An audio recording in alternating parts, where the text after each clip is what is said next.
Assalamualaikum warahmatullahi wabarakatuh. Bertemu kembali dengan saya Maya Rismayanti pada mata pelajaran PKK. Kali ini kita akan mempelajari kompetensi dasar 3.11, yaitu menentukan indikator keberhasilan dalam tahapan produksi massal. Produksi massal adalah produksi yang memproduksi barang dalam jumlah besar dengan biaya yang rendah setiap unitnya. Walaupun harga yang dikenakan untuk setiap unitnya sangat rendah, bukan berarti kualitas yang dihasilkan kualitas yang rendah. Produksi massal harus memenuhi 3 syarat, yaitu memiliki bangunan, peralatan, dan perkakas. Setelah kita melakukan produksi massal, kita akan melihat produksi tersebut berhasil jika memenuhi ketentuan atau kriteria berikut. Yang pertama, mampu menyesuaikan diri dengan keadaan pasar, memiliki produktivitas dalam menghasilkan barang atau produk, kemudian memenuhi kepuasan bekerja, dan mampu mencapai laba atau keuntungan yang ditargetkan.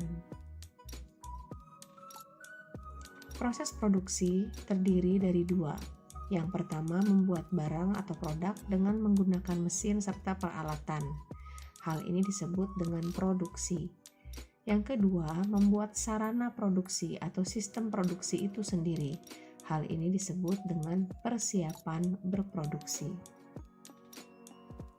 Sedangkan produksi adalah suatu kegiatan yang dikerjakan untuk menambah nilai guna suatu benda atau menciptakan benda baru sehingga lebih bermanfaat dalam memenuhi kebutuhan.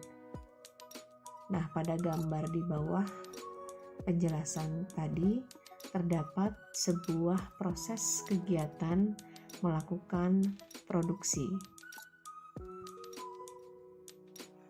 Sebuah usaha dapat dikatakan berhasil jika memenuhi 8 hal. Yang pertama, peluang pasar yang baik, keunggulan persaingan, kualitas barang atau jasa yang dihasilkan, inovasi dalam berproses, budaya perusahaan, menghargai pelanggan dan pegawai, manajemen yang berkualitas, dan dukungan modal yang kuat. Sedangkan indikator keberhasilan menurut seorang ahli yaitu Suryana terdiri dari 5 hal utama.